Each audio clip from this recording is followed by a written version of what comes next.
All right, let's talk about ADHD. I wasn't formally diagnosed until senior year of college, which means I spent most of my life unknowingly finding strategies to deal with it. In this video, I'm going to share 4 approaches that have had the biggest impact on me as a founder and CEO. And at the end, I hope it's clear why I think ADHD has been a superpower that helped me both start my company and get on lists like Forbes 30 Under 30. But first, I want to dispel a myth about ADHD that probably kept me from getting diagnosed in the first place. That myth is that ADHD is a deficit in attention. And I know, deficit is literally in the name. But if you have ADHD or you know someone who has ADHD, you know that we don't lack attention. Rather, we have an excessive amount of attention, but we really struggle to use it on things we aren't interested in. However, when we are interested in something, we can get completely immersed in that thing. I like to call this immersion getting in the vortex. This is one of the things that can make ADHD a superpower. Since we tend to have a more extreme relationship with things, we can get completely obsessed. And when we're obsessed, we can accomplish things at a rate that might seem insane to our neurotypical friends. The first approach that has helped me leverage ADHD as a superpower has to do with the way that I block my calendar. I've learned that it's super helpful to block off 3 times every week that are dedicated to achieving my goals. If I give myself less than 3 time blocks, it's a lot harder to stay on track. And if I give myself more than 3 sprints, it's usually unrealistic and I'll burn myself out.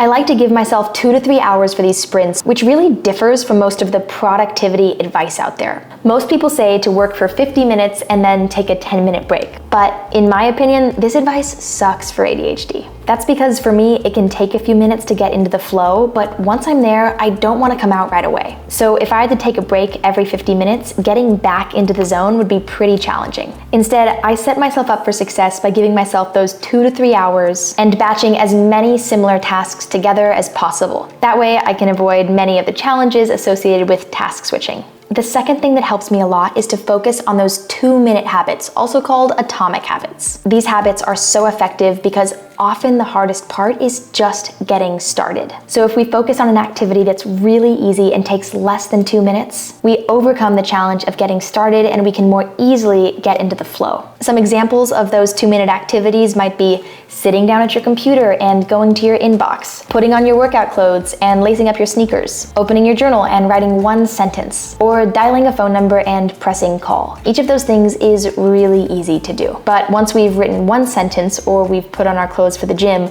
we are much more likely to take the next step, which might mean keep writing or work out. The third strategy that makes a huge difference is self-care. And I know if you've seen any of my videos, you probably saw that recommendation coming. But seriously, for ADHD, this one is absolutely critical. For most of my startup career, I have been doing things like unintentionally skip lunch, which means that by 3 p.m., I'm probably not having a very good time. As basic as it seems, I have learned to schedule things like lunch and going to the gym or going for a walk onto my calendar so that I don't forget to do them. And I'll be honest, I have learned to do these things pretty recently. I've learned that if I don't do these things, even if I accomplish a lot for the day, I'm miserable at the end. And misery at the end of the day is not what we're going for. Okay, the 4th thing that has helped me so much is coaching. I've been working with a coach for the past 2.5 years, and nothing has had a bigger impact on my productivity, self-care, focus, energy, and attention. I know that's a lot, but I really mean it. Something that I love about coaching is that it's always tailored to the individual. This is especially helpful when it comes to ADHD